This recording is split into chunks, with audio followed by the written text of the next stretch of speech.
All right, Richard. So we have another Fantasy Goodfellas video where we talk about the top 30 running backs for week 10. And before we get started, let's just do a recap on week 9. Well, in week 9, we had Myles Gaskin at 15 who didn't play. We had David Johnson at 11 who got hurt immediately. And at number 13, we had Justin Jackson who also got hurt immediately. So those are three guys that if you take them out, we actually hit on 19 of 27. Boom, boom, boom. And then we got 9 of our top 10 and 10 of our top 12. The only two guys that we missed on in the top 12 were James Conner and David Johnson, who we mentioned was hurt. Other than that, we hit on all those. So we were top heavy. We did well there. All right. Well, let's get started for the top 30 running backs for week 10. The Fantasy Goodfellas. Boom, boom, boom. Rolling on the field. The Fantasy Goodfellas. And number 1, Dalvin Cook at Chicago. Man, do I have to say anything? Ryan, you want to take it from here? Yeah, despite missing one game, he's the number 1 running back in fantasy with 858 rushing yards, 173 receiving yards, and 13 combined TDs. He's in the running to be next year's number 1 overall pick. I mean, you have to consider him. If Christian McCaffrey's still going to be in that conversation, depending on how he does the rest of the year.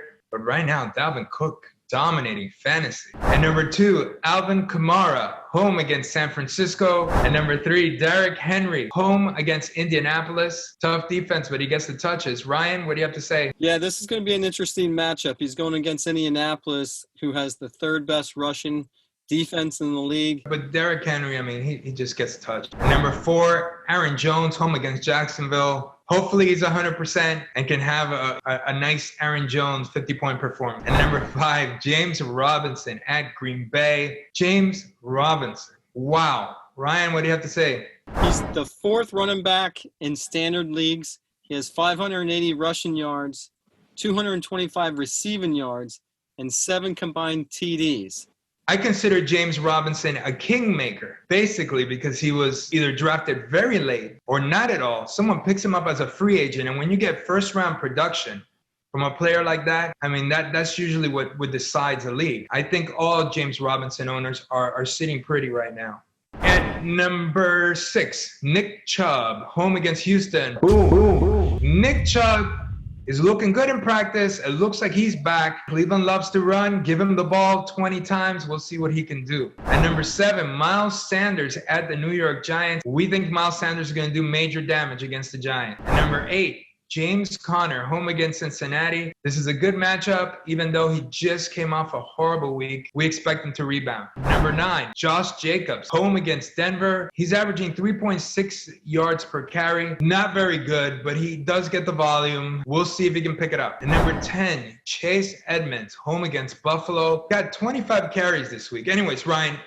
I know you have more about that. Yeah, he has 25 carries in week 9, but only 70 yards and didn't score a TD. Arizona has a top offense in the league with 422 yards per game, but Edmonds lacks that explosiveness. Edmonds is not the guy. Good player, not exceptional. That offense needs exceptional. And number 11, Kareem Hunt, home against Houston. Great running back. Unfortunately, Chubb is back, but I think there's enough room for both of them. And number 12, Mike Davis.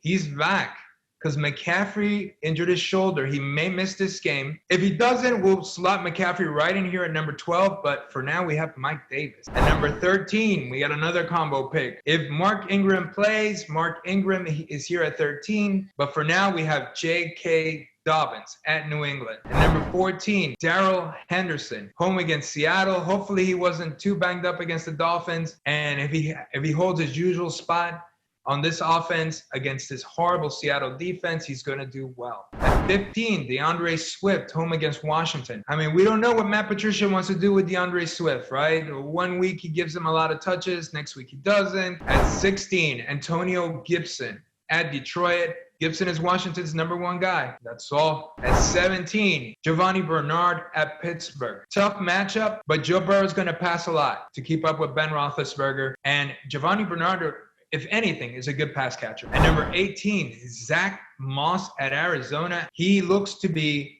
Buffalo's number one guy. He's definitely their goal line back. In this offense, if Zach Moss can take, say, 60, 70% of the touches, he will be a top 10 back. At number 19, Jonathan Taylor at Tennessee. We still believe in Jonathan Taylor. Scored a touchdown this week. At number 20, we have Miami Hurricane Duke Johnson, who will be at Cleveland. Duke looks to be Houston's number one guy now, with David Johnson likely to miss some time. At number 21, Leonard Fournette at Carolina. Here's another guy that we are stuck on.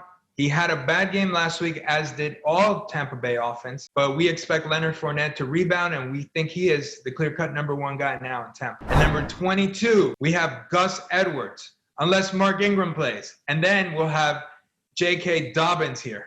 But for now, we say Gus Edwards at New England. At number 23, DJ Dallas. And of course, this is if, Chris Carson and Carlos Hyde don't play. If DJ Dallas is the number one guy, we like him at 23. If not, we like the others. At number 24, Jerick McKinnon at New Orleans. A lot of people jumped on that hasty train, and it failed. So Jerick McKinnon got the touches. We're putting Jerick McKinnon in our top 30 this week. At number 25, Wayne Gallman, home against Philadelphia. He looks to be the Giants' number one guy. The Giants have looked more fluid on offense. Number 26, Melvin Gordon at Las Vegas. A good matchup, but who is it? Is it Gordon? Is it Lindsey? Number 27, we have Rex Burkhead, home against the Baltimore Ravens. It's a tough matchup, but it looks like Damian Harris is hurt. If Damian Harris plays, then we slot Damian Harris right in here. At number 28, the aforementioned Philip Lindsay at Las Vegas. A good matchup, but the question is, who gets the touches? Gordon or Lindsay, and what do they do with the touches? At 29, again, because he's getting a lot of touches, Jordan Wilkins at Tennessee. We'll see how he does this week, but Wilkins has been getting a lot of touches. And at number 30, speaking of catching passes, J.D. McKissick at Detroit. If you are in a PPR league, here's your sleeper. J.D. McKissick been catching a lot of passes, and Alex Smith, all he does is throw short dump-off passes. So McKissick could be in line for a big PPR game, but in standard leagues, as we rank him, we have him at number 30. So those are your top 30 running backs for Week 10. All right, thanks for coming on here and sharing your top 30 running backs for Week 10. I know this helps me, so thanks for coming on here and sharing. Yeah, hopefully you're in the thick of things here in Week 10. Good luck to everyone.